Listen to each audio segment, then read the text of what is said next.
हम्म, तो आज acid base and salt का सबसे लास्ट टॉपिक, आखिरी टॉपिक है। वो कौन सा है? POP, plaster of Paris. तो हम लोग आज प्लास्टर ऑफ पेरिस में जैसे हर सॉल्ट का केमिकल फॉर्मूला जान रहे थे, ठीक है, उसका प्रिपरेशन जान रहे थे, क्या क्या चीज जरूरी है हम लोगों के लिए सॉल्ट में, केमिकल फॉर्मूला, उसका प्रिपरेशन और उसका यूजेस। इतना ही, तीन ही चीज ना हर चीज का पढ़ रहे हैं, हर सॉल्ट का यही चीज पढ़ रहे हैं, ठीक है। तो लास्ट है पीओपी, प्लास्टर ऑफ पेरिस। ये कैसे बनता है, इसका केमिकल फॉर्मूला क्या है, इसका इस्तेमाल कहां होता है, ठीक है, ये चीज आज हम लोग देखने वाले हैं, ठीक है। तो सबसे पहले तो इसका केमिकल फॉर्मूला क्या होता है वो याद रखना है।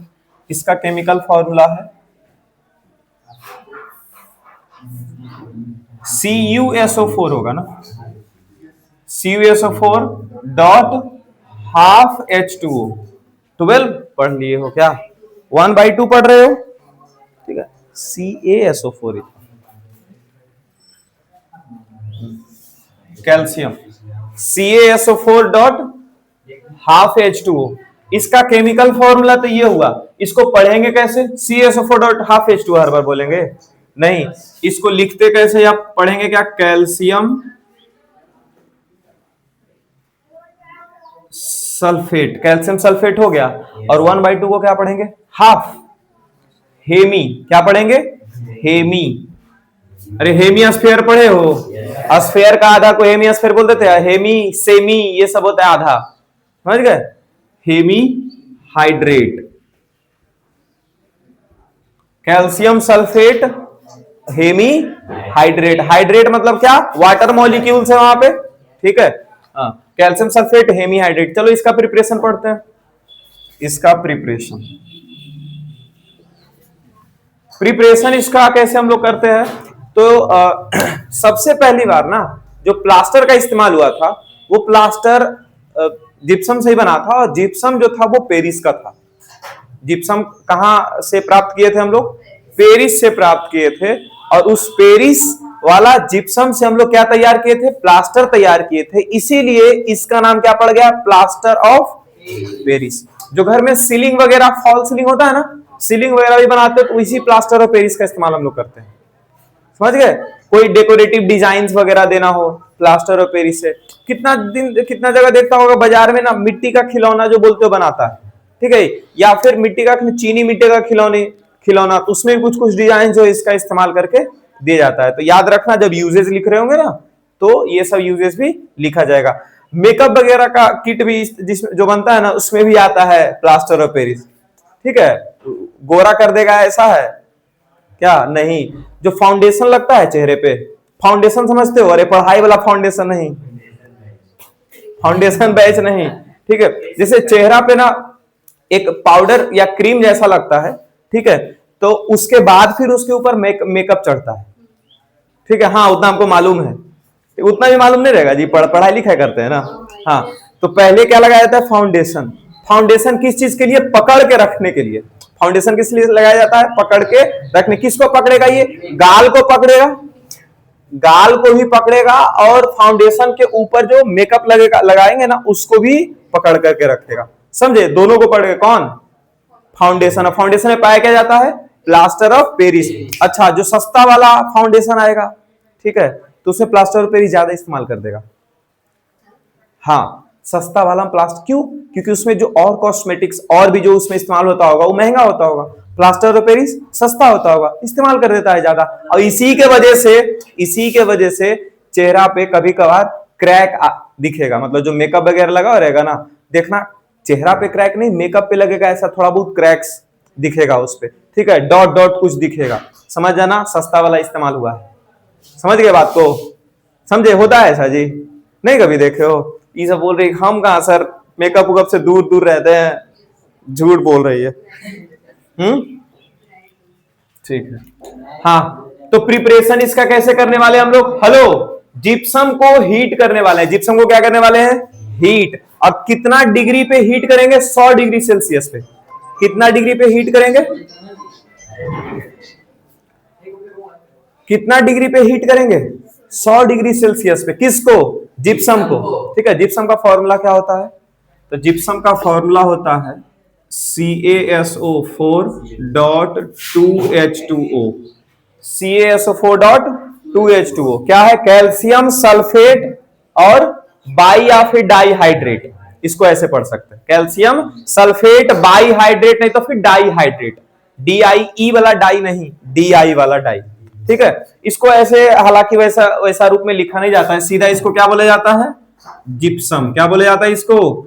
जिप्सम। अब पहला बार कहां का जिप्सम इस्तेमाल हुआ था? पेरिस का, इसीलिए इससे जो हम लोग बना रहे हैं प्लास्टर, उसको क्या बोलते हैं? Plaster of Paris. क्या कुछ आ रहा है? हाँ, इसको क्या करने वाले हम लोग? हीट देने वाले। कितना टेम्परेचर रहेगा ये याद रखना, क्वेश्चन इससे पूछा जाता है, टेम्परेचर इसका पूछा जाता है। कितना डिग्री सेल्सियस है? 373 केल्विन, मतलब 100 डिग्री सेल्सियस। 0 डिग्री सेल्सियस में 273 केल्विन होता है ना, 273.15 केल्विन, समझ गए? तो 100 डिग्री सेल्सियस पे हीट जब देते हैं इसको CaSO4.2H2O को, तो देखो ये क्या बनाता है? CaSO4.12H2O, मतलब समझ रहे हो, 2 मॉलिक्यूल्स ऑफ वाटर था, इसमें 1.5 मॉलिक्यूल, जो 1.5 मॉलिक्यूल्स वाटर है वो उड़ा देता है। ठीक है, वो यहां पे आ जाएगा। 1.5 मॉलिक्यूल मतलब 3/2 moles of H2O, molecules of H2O। अब सर अगर हम इससे ज्यादा हीट दे देंगे तो, इधर इससे ज्यादा हीट दे देंगे तो, या फिर सर हाफ H2O, इतना हीट कर दिए कि हाफ H2O भी लास्ट में नहीं रह पाया, ऐसा ऐसा क्वेश्चन दिमाग में बनेगा? बनेगा कि नहीं बनेगा? देखो उस केस में क्या होगा, अगर हम ज्यादा हीट दे दिए, ठीक है, उसी की वजह से वो हाफ H2O जो बच के रहा वो भी उड़ जाएगा ज्यादा हीट देने पे। अब देखो ज्यादा हीट देंगे ना, इसको बोलते हैं डाई प्लास्टर। कैसा प्लास्टर बोलते हैं? बर्न्ट प्लास्टर या डाई प्लास्टर, मतलब मरा हुआ प्लास्टर, जला हुआ प्लास्टर जी, जो हमारा किसी काम का नहीं है। समझ रहे बात को? अगर ज्यादा जला दिए इसको, ज्यादा जला दिए इसको, तो क्या हो जाएगा? जल जाएगा ना, और ये जला हुआ हमारा किसी काम का नहीं है। समझ गए बात को? तो पूछा जाएगा क्वेश्चन कि क्या हम लोग 373 केल्विन से ज्यादा टेम्परेचर इस्तेमाल कर सकते हैं? तो नहीं इस्तेमाल कर सकते। जैसे 373 केल्विन से ज्यादा टेम्परेचर इस्तेमाल करेंगे, इस केस में क्या हो जाएगा? बर्न्ट प्लास्टर हम लोग को मिलेगा। क्या, कैसा प्लास्टर मिलेगा? बर्न्ट प्लास्टर मिलेगा। हाँ, इसको प्रिपरेशन में सिर्फ ये नहीं लिखेंगे, सिर्फ केमिकल इक्वेशन नहीं लिखा करेंगे, हर बारी जिसका भी प्रिपरेशन लिखेंगे ना, जैसे वॉशिंग सोडा है, बेकिंग पाउडर है, कॉस्टिक सोडा है, कुछ भी है, तो उसमें हम लोग वर्ड्स में भी लिखेंगे और साथ साथ केमिकल रिएक्शन भी सबसे पहले वर्ड्स में लिखा जाता है। जैसे कि इसको लिखा जाता, when gypsum is heated at 373 kelvin it gives plaster of Paris and water. लिख दे इतना, और उसके बाद इसके नीचे ये केमिकल इक्वेशन। समझे क्या लिखे? अच्छा, इसी चीज को ना लिख रहे, कुछ अलग बोले जी इससे। क्या बोले? हीट कर रहे थे, किसको हीट किए थे? जिप्सम को। तो क्या बोले? Gypsum is heated at 373 kelvin या फिर at 100 degree Celsius, it will give plaster of Paris and water. कितना प्लास्टर ऑफ पेरिस, कितना वाटर, मॉलिक्यूल्स, मोल्स, सब नहीं लिखेंगे, वो सब केमिकल इक्वेशन में लिखा हुआ मिलेगा। क्लियर है यहां तक? अच्छा, हम यहां से कहते हैं इफ, अगर हीट ज्यादा दे दिए, क्या हीट ज्यादा दे, किसको? जिप्सम को, CaSO4.2H2O, अगर एबव 373 केल्विन, अगर 373 केल्विन से ज्यादा दे देंगे तो देखो क्या होगा, CaSO4 और प्लस 2H2O, पूरा H2O उड़ जाएगा। यहां से क्या हो जाएगा? पूरा H2O उड़ जाएगा। और ये इसको क्या बोलते हैं? Burnt plaster. क्या बोलते हैं? Burnt plaster. और ये किसी काम का नहीं है, नो यूज। ठीक है, समझे बात को? अच्छा, अगर हम इसी को पानी दे देंगे, क्या दे देंगे? इसी को पानी दे देंगे, तो फिर किसी काम का हो पाएगा? हो सकता है। ठीक है, जब इसी को क्या दे देंगे हम लोग? पानी, मतलब इसमें और पानी मिलाएंगे जी, पानी और ज्यादा अगर दे देंगे तो फिर से कहां जाएगा? फिर ये जिप्सम में बनने के लिए चला जाएगा। ठीक है, जैसे कि इसी चीज को, एक सेकंड, इसी चीज को क्या कर देंगे? इफ, फिर से दूसरा बार इफ लिख रहे हैं। ठीक है, यहां पे क्या कर दिए? CaSO4.12H2O। ये किसका फॉर्मूला है? किसका फॉर्मूला है जी? प्लास्टर ऑफ पेरिस का। ठीक है, तो इस प्लास्टर ऑफ पेरिस में हम क्या मिला दिए? 3/2 मोल्स ऑफ वाटर। ये फिर से क्या बना देगा? यही वाला रिएक्शन कर देगा। कौन सा? CaSO4 डॉट 2H2O बन जाएगा। 3/2 मतलब क्या होता है 1.5 होता है, 1.5, और ये आधा, 1.5 और आधा क्या हो जाएगा 2, तो कितना हो जाएगा फिर से ये जिप्सम क्या बन गया ये फिर से जिप्सम। ठीक है, अब देखो जिप्सम का कमाल, ये वाला जो जिप्सम होगा इसका कमाल देखो। प्लास्टर ऑफ पेरिस तैयार किए हुए हम लोग बना करके, ठीक है, हम लोग घर में जो लाएंगे वो क्या लाएंगे, प्लास्टर ऑफ पेरिस, इसमें मिलाएंगे पानी। प्लास्टर ऑफ पेरिस में क्या मिलाएंगे, पानी, और ये 4 से 5 मिनट तक ना ये हार्ड नहीं होता है। ठीक है, 4 से 5 मिनट तक हम इसको, ये मिट्टी जैसा है, इसको जैसा शेप देंगे वैसा शेप ये ले लेगा। समझ गए, जैसे मिट्टी, गीला मिट्टी उठाते हैं ना, तो जैसा शेप देते वैसा ले लेता है, और ज्यादा देर तक छोड़ देंगे तो उसके बाद शेप देना चाहेंगे तो टूट जाएगा मिट्टी। अरे बोलो, है ना, उसी तरह से ये जिप्सम काम करेगा। ठीक है, यहाँ पे प्लास्टर ऑफ पेरिस में क्या मिला है, पानी मिला है, तो शुरुआत का 4 से 5 मिनट 6 मिनट तक ये गीला रहेगा, और गीला रहेगा तो इसको कोई भी शेप दे सकते हैं। जो सीलिंग के ऊपर ऐसा ऐसा फॉल सीलिंग देखते हो, अलग अलग तरह का डिजाइन रहता है, या नॉर्मल सा डिजाइन तो कम से कम इतना तो बनवा ही देता है घर में अब। ठीक है, ऐसा ऐसा वाला, ठीक है, फिर ऐसे करके गोल करके नहीं रहता है, ऐसा ऐसा करके डिजाइन जी बना हुआ, फिर इसके ऊपर ऐसा पंखा के पास ऐसे करके बना हुआ रहता है, ऐसा करके डिजाइन रहता है ना बना हुआ, तो कम से कम इतना बनवा देता है। तो वो किससे, प्लास्टर ऑफ पेरिस इस्तेमाल करता है ऐसे करके। या कोई इसका एग्जांपल देख लेना यूट्यूब वगैरह पे, ऐसे करोगे ना, हाथ में प्लास्टर ऑफ पेरिस लेकर के एक बार ऐसे करके घुमा देता है, और फिर एक बार बीच से ऐसे करके ऐसे घुमा देगा, वो सबको आइडिया रहता है। ऐसे हम लोग इस चीज को प्रोजेक्ट वगैरह कर बनाते हुए कभी असाइनमेंट वगैरह, तो इसको प्राइकल से ऐसे गोल गोल काटते काटते बना देते हैं, समझे। वो सब प्राइकल का इस्तेमाल नहीं करते, वो सब हाथ से ऐसे करके ऐसे घुमा देता है, 3-4 घुमाता है, वैसा बन के तैयार हो जाता है। समझ गया, कुछ देर बाद सूखता है, वो डिजाइन का रूप ले लेता है। समझे बात को। अच्छा, मछली वगैरह ने घर के ऊपर बना दिया जाता है। मेरा गांव में ना जो घर है उसमें मछली बना हुआ है ड्राइंग में, समझे, तो वही सबसे इस्तेमाल करता है। तुम लोग क्या लगता है, एग्जैक्टली प्लास्टर इस्तेमाल हो जाता है। प्लास्टर से उतना बढ़िया डिजाइन नहीं दिया जा सकता है। ठीक है, नॉर्मल से जो डिजाइन है, चौरखुट बना दिया, स्क्वायर बना दिया, सर्किल, सब तो दे देगा, लेकिन बढ़िया जो क्लासी लुक जो दे सकता है वो कौन देगा, प्लास्टर ऑफ पेरिस देगा। समझ में आया बात को, बात में समझ में आया कि प्लास्टर ऑफ पेरिस में जब हम पानी मिला देते हैं, ठीक है, तो वो क्या बन जाता है, जिप्सम बन जाता है। और यही जिप्सम इस्तेमाल कहां होता है, फॉल सीलिंग में। कहां इस्तेमाल होता है, फॉल सीलिंग में इस्तेमाल होता है। ठीक है, प्लास्टर ऑफ पेरिस तो इस्तेमाल तुमको लग रहा है कि जिप्सम का है, ये एक्चुअली प्लास्टर ऑफ पेरिस का ही नहीं इस्तेमाल हो गया। ठीक है, क्योंकि जिप्सम शुरुआत में जो जिप्सम होता है वो हार्ड नेचर में होता है। कैसा नेचर में होता है, हार्ड नेचर में होता है। ठीक है, तो अगर हमारे पास प्लास्टर ऑफ पेरिस बन के तैयार है तो पाउडर फॉर्म में होगा, और पाउडर सीमेंट जैसा या पेंट जैसा देखते हो वैसा पाउडर फॉर्म में होगा। उसमें पानी मिलाएंगे और उसके बाद वो थोड़ा सा सॉफ्ट सा हो जाएगा, और उसको हम लोग कोई भी शेप दे सकते हैं। तो decorative design, fall ceiling, making toys, ये सब इसका क्या है, यूज है। ठीक है, और क्या है, फाउंडेशन, मतलब ये क्या बोलते हैं, कॉस्मेटिक्स, कॉस्मेटिक्स बनाने में भी इस्तेमाल होता है। और क्या इस्तेमाल करता है, ये सबसे बढ़िया वाला इस्तेमाल, प्लास्टर जो हाथ वगैरह फ्रैक्चर करता है, ठीक है, हाथ फ्रैक्चर नहीं, एक्चुअली बोन फ्रैक्चर कर जाता है। ठीक है, तो उसको क्या करता है, ये जोड़ने में मदद करता है। तो क्या करता है, फिक्स करने में मदद करता है। देखो क्या होगा, तुम्हारा अगर हाथ टूट गया ना, तो तुम अगर डॉक्टर को वादा कर लो कि हम 20 दिन तक हाथ ऐसे करके रखेंगे, एकदम ऐसे भी नहीं करेंगे हाथ, और ना ही ऐसे करेंगे। ठीक है, तो बोन्स के पास वो अपना एक नेचर है बोन का, ठीक है, कि अपने आप जो है वो जुड़ जाता है। हमारा जो प्लास्टर है यही मदद करता है कि हमारा जो हाथ, हम लोग का बाई नेचर है, हम लोग क्या होते हैं, थोड़ा उस टाइप के है कि शांति से बैठ नहीं सकते हैं। ठीक है, तो हाथ इधर उधर हिला ही देंगे। ठीक है, इसीलिए उसको क्या कर दिया जाता है, प्लास्टर कर दिया जाता है। ठीक है, ऊपर के उसके ऊपर प्लास्टर लगा दिया जाएगा, या पैर में प्लास्टर लगा दिया जाएगा, जिसकी वजह से तुम्हारा पैर जो है ज्यादा कुछ भी खास मूवमेंट नहीं कर पाएगा। ठीक है, उतना भारी भरकम लेकर के अगर इसको ऐसे करके घूम भी रहे हो, ठीक है, तो ये मूव यहां से यहां तक तो नहीं कर पाएगा। ठीक है, ये डायरेक्टली यहां से मूव करेगा ना जी। ठीक है, तो इसको अगर तुम ज्यादा मूव करवाओगे ना, ऐसे इसीलिए टांग के देता है, यहाँ पे ऐसे करके टांग देता है कि बच्चा जब मन करे ऐसे और जब मन करे ऐसे नहीं कर ले, ऐसे टंगा हुआ है, ऐसे करके रखा हुआ है। किस लिए रखा हुआ है, कि बोन्स जो है ज्यादा मूवमेंट नहीं करे। बोन जहां मूव करने लग जाएगा, अंदर का इधर उधर होने लग जाएगा, तो वो फिर से फ्रैक्चर उसका जो है जो फिक्स होगा ना, मेंटेन होना, वो नहीं होगा। बोन्स के पास एक नेचर है, याद रखना। ठीक है, ये सब सिलेबस से बाहर का चीज है, समझे।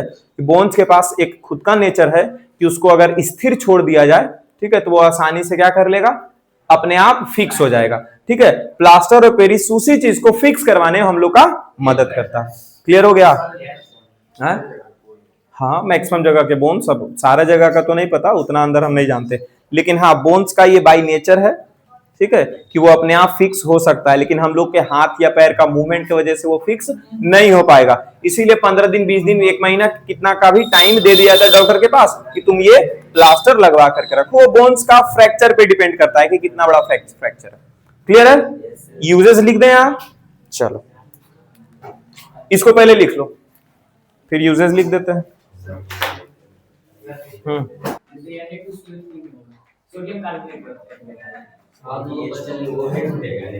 चलो इधर देखो, इसका यूजेस अभी बता चुके थे, bye doctors for supporting fractured bones. Fractured bones को यहाँ पे क्रैक ठीक करने में नहीं, क्या बोल रहा है, सपोर्ट करने में इस्तेमाल होता है। दूसरा making toys and decorative designs, ठीक है, making building of fall ceiling ये भी बता दिए, मेकिंग ऑफ कॉस्मेटिक्स ये भी बता दिए। दो नया चीज लिखा, फायर प्रूफ ग्लव्स। पहले पुराने जमाने में ना ग्लव्स वगैरह जो बनाया जाता था उसको फायर प्रूफ, अगर मतलब कि जो ये तुम्हारा आग वगैरह में अगर काम कर रहे हैं तो उस टाइम पे कैसा ग्लव्स बनाया जाता था, फायर प्रूफ ग्लव्स। और वो किस चीज का इस्तेमाल किया जाता था, प्लास्टर ऑफ पेरिस का। ठीक है, लेकिन इसका एक डिसएडवांटेज भी है कि जो गर्म नहीं, गर्म तो होगा नहीं क्योंकि ये आग भी नहीं पकड़ेगा। ठीक है, इसीलिए तो फायर प्रूफ। इसका डिसएडवांटेज क्या था ना कि उंगली ऐसे मोड़ना चाहेंगे तो नहीं ना मुड़ेगा जी। ग्लव्स के ऊपर लगा देते थे एक लेयर, और ग्लव्स के ऊपर एकदम पतला लेयर, मोटा लगा देते तो बहुत भारी भी हो जाएगा। ठीक है, ग्लव्स के ऊपर एक पतला सा लेयर लगा देते थे जिसकी वजह से ये टाइट हो गया ना, तो ऐसे उंगली मोड़ेंगे तो मुड़ेगा नहीं, मुड़ेगा, इसीलिए एकदम ऐसे किया हुआ रहना पड़ता था। समझ गया? उसमें ज्यादा देर तक काम करेगा तो हाथ में दर्द भी हो सकता है कि नहीं है? दिन भर तुम ऐसे करके रख सकते हो, दिन भर ऐसे करोगे उसमें भी दर्द जाएगा, कट जाएगा ना उंगली। ठीक है, तो फायर प्रूफ ग्लव्स, इसको फायर प्रूफ एग्जैक्टली नहीं, फायर रेसिस्टेंस। एक लिमिट है किसी भी चीज का कि हम ज्यादा देर तक, ज्यादा एकदम टेम्परेचर का ज्यादा दे दिए तो ये भी फायर लग्स, उसमें मतलब कि आग का जो है ना इंपैक्ट उसके ऊपर आ सकता है। लेकिन फायर रेसिस्टेंस, बुक वगैरह हम फायर प्रूफ ही लिखा है इसलिए फायर प्रूफ ही हम लोग लिखेंगे। ऐसे असली इसका क्या है, फायर रेसिस्टेंस ग्लव्स बनाता है ये। ठीक है, तुम इसका घर में इस्तेमाल कर सकते हो। अगर घर वगैरह बनने वाला होगा ना, प्लास्टर ऑफ पेरिस थोड़ा बहुत रहेगा, उसको कागज है ना तुम्हारा, कागज के ऊपर एकदम खाली प्लास्टर ऑफ पेरिस से लगा देना। ठीक है, कि कागज ढक जाए। ठीक है, नहीं तो जहां जहां कागज रहेगा वहां जल जाएगा। ऐसे प्लास्टर ऑफ पेरिस एकदम पतला भी लेयर है ना, एक कागज और इसके ऊपर पतला सा भी लेयर अगर चढ़ा दिए प्लास्टर ऑफ पेरिस का यूनिफॉर्मली, ठीक है, तो वो कागज भी नहीं जलेगा। समझ गए बात को? हीट कुछ खास नहीं होगा, हीट अगर होता तो ग्लव्स थोड़ी बनाया जाता उसका। ठीक है, making containers air tight, air tight containers बनाया, मतलब कि कंटेनर्स को टाइट करने के लिए, सील करने के लिए भी किसका इस्तेमाल किया जाता है, प्लास्टर ऑफ पेरिस का। यहां तक क्लियर है? अब एक क्वेश्चन आ गया आप लोगों के सामने कि which of the following has maximum water crystallisation. Water crystallisation किसको बोलते हैं? अभी जो पढ़ रहे थे ना, .5H2O, .2H2O, .12H2O, ऐसा कुछ पढ़ते हो? ठीक है, इसी चीज को बोलते हैं क्रिस्टलाइजेशन। और कौन सा कंपाउंड कितना पानी अपने अंदर होल्ड करके रख सकता है, इस चीज को बोलते हैं पावर ऑफ क्रिस्टलाइजेशन। ठीक है, तो इन सभी कंपाउंड्स में से कौन सा कंपाउंड ऐसा है जिसके पास ज्यादा से ज्यादा वाटर होल्डिंग कैपेसिटी है? ठीक है, तो तुम लोग जितना अभी पढ़े हो ना, क्या बोलते हैं, इस चैप्टर में, उसी के हिसाब से आंसर कर सकते हैं।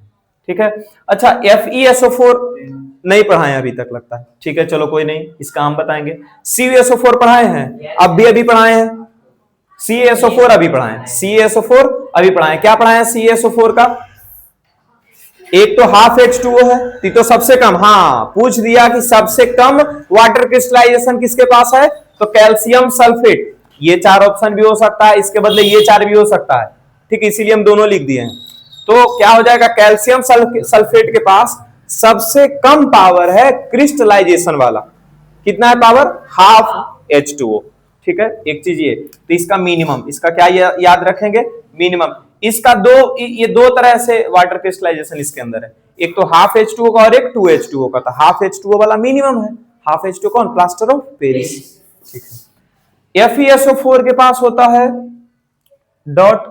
.7H2O और CuSO4 के पास होता है .5H2O। CuSO4 के पास कितना होता है, .5H2O। और इसके पास तो दो होता है, .12H2O भी होता है और 2H2O भी होता है। ठीक है, ऐसे ही लिख देते हैं ठीक से। इसके पास कितना होगा, यहाँ पे हाफ H2O भी होता है और 2H2O। हाफ H2O मतलब कि क्या हो गया, मिनिमम वाटर क्रिस्टलाइजेशन। ठीक है, इसके बाद ये क्या है, सोडियम कार्बोनेट। सोडियम कार्बोनेट मतलब क्या हो गया, Na2CO3 डॉट 10H2O। 10H2O याद आया किसमें लगता था, Na2CO3 10H2O वॉशिंग सोडा में, है ना, जो बोले थे बहुत पानी धोना, ये सब रिलेट करवाए थे उसमें। तो इसमें क्या है, मैक्सिमम वाटर क्रिस्टलाइजेशन है, तो कौन सा ऑप्शन हो गया, सोडियम कार्बोनेट। क्लियर हो गया, यहां पर होता है चैप्टर समाप्त। ठीक है, जल्दी से हम लोग आएंगे क्या टेस्ट के ऊपर, लेकिन उससे पहले हमको ट्रिग्नोमेट्री खत्म करना है, तो अब नया चैप्टर इसमें नहीं शुरू करेंगे, ट्रिग्नोमेट्री अब 1.5 घंटा तक चलेगा। ठीक है, चलिए